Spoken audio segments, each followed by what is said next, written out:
Good morning. Hope you're doing well this morning. Just a reminder that at any point, if you want to send me a message or something you'd like others to pray for, or something that you're thankful for, or just some news that you'd like passed on to the rest of the church community, then I'd be glad to do that. You can do that through a WhatsApp message, a text message. You can do that through a voice note or a video. It really doesn't matter. It doesn't have to be much or creative in any way. It's just a simple way of keeping ourselves up to date with each other and staying connected to each other. I know I did hear from a few of you that you really appreciated the videos and voice notes and messages that we shared around St. Peter's Day. So let's just keep that going. It doesn't have to be a special occasion for it. And it's a lovely way as we continue to be physically separated of staying connected together. So do please take part in that. Many years ago, in a parish far, far away, not in this country, I was in a prayer group with a man who was part of the church where I was serving at the time. And we were praying for the geographical area of the parish. And in his prayers, this man used a very particular phrase that has stuck with me to this day. And that was this. He prayed that the local area would be, quote, emptied of non-Christians. Emptied of non-Christians. Now, I knew the man well. He was a senior Christian man who'd been following Jesus all his life and had been part of the church a long time. And he had a very good, gentle, compassionate heart. So I knew what he meant by that, and perhaps more importantly, what he didn't mean by that.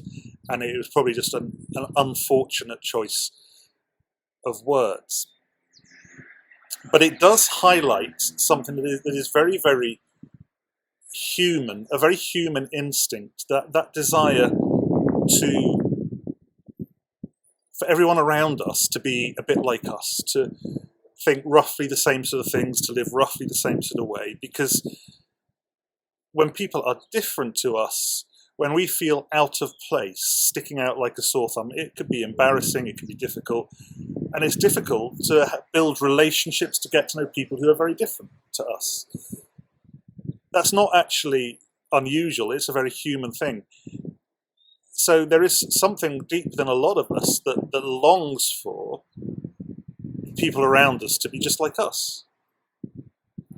And that sets a really helpful and interesting context for the book of the Bible that we're going to be looking at together over the next few weeks, and that's the book of Daniel. It's not actually a book I think I've preached through before. I don't think I've preached through it, although I've been doing this job quite a long time now, so maybe I've just forgotten it, but I don't think I have. And it is a book written for followers of God, worshippers of God, who were worshipping God in a foreign context, a context which wasn't their own, where most of the people around them weren't of the same religion or culture or nationality or background to them. And in a variety of different ways, some of them seem quite outlandish, but starting off certainly today, they're actually quite down to earth. What we see is a book that helps us to understand how we live in a context where people aren't like us and where everybody isn't following the same faith and people aren't all from the same background. And I think we'll start to see that however well-intentioned that prayer of this man that I was praying with all those years ago was, those particular words and that particular sentiment that lies behind it are not really the sort of ones we want to be seeking in ourselves as followers of Jesus today. But what we're looking for is something rather different. If you've got Daniel chapter 1 open in front of you, that would be really helpful. The context, of course, is exile. God's people have been forcibly removed from Jerusalem in the context of a siege we read about in verse 1. The temple has been ransacked and they've been taken to Babylon, where a foreign god is worshipped, where a foreign king is in control, where people are not like them. If we've kind of been reading the Bible for any length of time, for any number of years, we'll actually have grown very familiar with this idea. And I think we may actually forget just how traumatic this would have been for God's people. Deeply troubling, deeply difficult. The pain of forced removal, the pain of violence, of ransacking, of being moved to a different country, a different culture, against their will. The king of Babylon then tells his court officials to get some of the Israelites from the royal family, some of the high-ranking Israelites, healthy young men, it says, intelligent, of good character, and they were to learn, quote, the language and literature of Babylon. And they were to be assigned some very specific and very high-quality food and wine. They were to be trained for a period of 3 years, and then they would enter the king's service. And that's where Daniel, for whom this book is named, comes into the action with his friends. He's actually given a new identity when he enters this process, a new name. And his name is, this new name is Belshazzar. And his other 3 friends are also given new names, Shadrach, Meshach, and Abednego. Daniel has taken a decision, and he doesn't want to eat the food and wine that the rest are being given, this high-quality, rich food and wine from the king's table. And he convinces the official who's in charge of this process to let him have only vegetables and water. And if at the end of about 10-day period of eating this, they are just as healthy as the others, and they will continue that. And that is what happens. They look, and they're just as healthy as the others at the end of this process of 10 days. They take this one decision about their life will be different, and in every other respect, their life is to be the same as everyone else. And so it goes. They eat the vegetables, they drink the water for this extended period. They are just as healthy as everyone else. And so they enter this process of training. They learn the language and literature of the Babylons. They take 3 years of the Babylonians. They take 3 years of training, and they enter the king's service. In fact, as Daniel, as chapter 1 signs off, in every matter, verse 20, of wisdom and understanding about which the king questioned them, he found them 10 times better than all the magicians and enchanters in his whole kingdom. And Daniel remained there until the first year of King Cyrus, which is quite a few years. So that's what Daniel chapter 1 is about. So what we see here is dedicated followers of God, Daniel and his 3 friends, in a situation that would be foreign to them in the literal sense of the word. They are in a foreign country, a foreign culture, and they have no choice but to learn the culture in which they are living. And what is striking here, as much as what they do, is what they don't do. They take a very principled decision that they will only eat these vegetables and water, and drink the water rather than the rich food and wine from the king's table, and that is what will mark them out as different. But notice how they go about that. They go about it in such a way as to be humble and gracious, and they don't want to create a problem by doing this. They don't want to create a problem for the Babylonians who are in charge of this process. Let's just have a look at some very subtle words in this in verses 8 to 10. Daniel resolved not to defile himself with the royal food and wine, and he asked the chief official for permission not to defile himself. God had caused the official to show favour and compassion to Daniel. But the official told Daniel, "I am afraid of my lord the king who has assigned your food and drink. Why should he see you looking worse than any other young men of your age? The king would then have my head because of you." Now you see, Daniel doesn't want to cause trouble for this man. He doesn't want to endanger his life. He doesn't want to create ripples. He just says, look, let's do an experiment for 10 days. And you can see at the end of 10 days that I will be just as healthy, if not better, more healthy than the others. And he then agrees to the experiment. And then after those 10 days, the official sees that Daniel and his friends are just as healthy, and they carry on. It would be very easy for Daniel and his friends to say, no, we're going to play the hero. We're going to refuse to eat this food and drink. And whatever it costs the others and whatever it costs us, Doesn't matter. We are going to pay the price and others are going to pay the price, and we're going to stand up for what we believe in this foreign culture. But that's not the attitude that Daniel and his friends actually take. It's very subtle, it's very gentle, it's very humble and gracious. Let's just do this experiment. Let's find out. We don't want to cause trouble for you. Why would we want to cause trouble for you? We want to be a blessing to you. They're not actually standing up for their rights, quote unquote. They're not making a stand. They're not being arrogant. They're not being judgmental of the Babylonians. They are willing to enter into this process of learning the language and literature of Babylon. They're not judging the culture of Babylon, this foreign culture in which they find themselves against their will.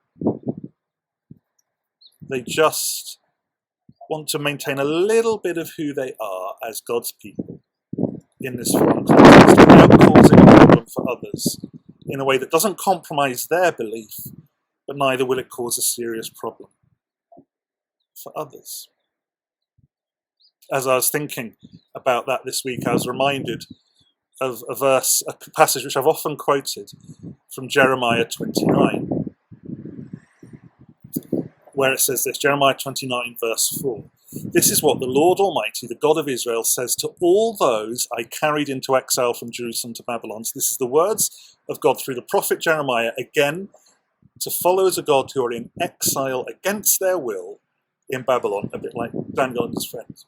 And God says this, build houses and settle down, plant gardens and eat what they produce, marry and have sons and daughters, find wives for your sons and give your daughters in marriage, so that they may too have sons and daughters. Increase in number there, do not decrease. Also, seek the peace and prosperity of the city to which I have carried you into exile. Pray to the Lord for it, because if it prospers, you too will prosper. If it prospers, you too will prosper. What God is saying to the people in exile in Babylon is not tell Babylon off for how bad it is. It is not stand up for the rights of God's people in Babylon. It's be really good news to Babylon. Love Babylon. Seek its blessing and prosperity. Build there. Put your roots down there. Populate there. Seek its peace and prosperity. Now, if we find ourselves in a situation against our will, it's very easy to be angry, and we might be justifiably angry. And if our fundamental human rights have been compromised, then I'm not saying we need to give up those rights quietly, and I'm not saying we don't need to speak out for the rights of others. But what I am saying is that the pattern that the followers of God are encouraged to take, modelling themselves on Daniel and his friends here, is this, where at all possible, this quiet, humble, blessing attitude towards those around us, especially those who are not like us, especially those who do not share our faith, especially those who are different to us, especially those who need some good news. If they prosper, we will prosper.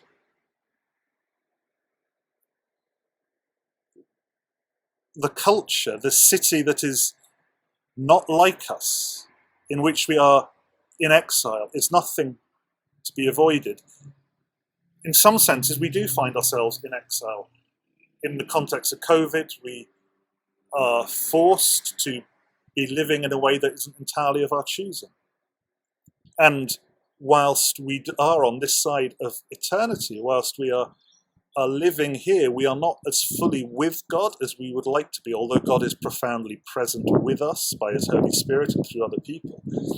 And so we do have this dual and sometimes more sense of exile. But that doesn't mean we stand here judging the context, the culture in which we live. It doesn't mean we try and get out of it, but rather we become good news to it. We don't create problems for it. We choose aspects of ourselves and our life which are true to our faith and our identity in Christ, yes, like Daniel does with the food here. But as God commands through Jeremiah there, we seek the blessing of the city. We do not alienate ourselves from the culture. Like Daniel is willing to learn the language and literature of alien, not like him, Babylon. It's okay for us to learn the language and literature of the culture around us. It's very easy for us as Christians to say, I want nothing to do with the culture of the world because that's not godly. And yes, of course, there will be some things that we want to avoid and that are not appropriate for us. And there'll be some of that is generally true. And specifically for individuals, there'll be some things that we need to avoid as individuals because it's not appropriate for us in our particular weaknesses and makeup. But as a general pattern, as a general rule, we are called as followers of God to live in this foreign context of the world and learn its language and literature, because actually only then will we be able to communicate within that culture about the Jesus whom we serve. So it's okay to take part in the life of the city in all its fullness, its artistic life, its commercial life, its business life, its community life, its political life, its civic life, and so many other things. Because that's what is meant here by the language and literature of the Babylonians. That's what it means for us now here. And it's not that we don't want all those around us to be those who follow Jesus. We do, of course. But this isn't in the sense of a yearning for the days of Christendom where everybody thought the same and did things the same way and worshipped the same way. No. But rather by the quality of our living in and for the city, we enable people to see and hear what the life of following Jesus is and isn't, and that it becomes attractive to others through our lives. Do you see what Daniel is saying to us here in Mowbray in 2021 as we continue to live through pandemic and hopefully come out into a more normal pattern of life again and reconsider what church looks like afresh for us in a post-pandemic world? What do we take on? What do we leave behind? How do we live? How do we worship? How do we be with each other? All those questions, as well as all the everyday worries of life that continue. We don't seek to escape. We seek to be a blessing. As part of our vision statement says it, we embrace the full diversity of Mowbray and beyond. We don't seek to a homogeneous Mowbray where everybody is like us, but we embrace the colour and vibrancy and differentness of Mowbray and beyond, and live well in it. We learn its language and literature. What does that mean? What does learning the language and literature look like for you? Well, here's a hint. It'll be something you enjoy. But it might be something you enjoy that you always thought secretly, mate, do I feel a little guilty about enjoying this? Are Christians really allowed to enjoy this? So for me, many of you know, I love films. I watch a lot of films. And that's something I love. And that is part of me enjoying myself. And it's also part of me learning the language and literature of the world around us. And having something to converse around and talk around and identify God around. It could be very different for you. It'll be something you enjoy. How are you and I going to be a blessing to the community in the city? Not causing problems, not standing up for our rights, not trying to revert to a Christendom where it's always as it was, but seeking the flourishing of mutual prosperity. Where do I or you or we have well-meant but misguided expectations of the community being emptied of non-Christians, of returning to Christendom, of a primary hearing for Christianity above all other things, where in fact we just need to be a simple, humble, gracious, gentle blessing?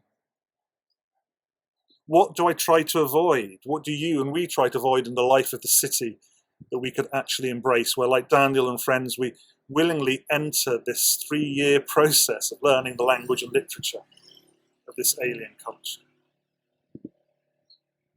Potentially difficult questions that we need to think on individually and in community together. The questions that sit right at the heart of our identity as followers of Jesus in Mowbray, here and now. Not as Mowbray was, but as Mowbray is, and as Mowbray is continuing to be into the future. As we consider the challenge of the book of Daniel together and what our future looks like as a church, may we be humble and obedient to Christ in all he calls us to be. Amen.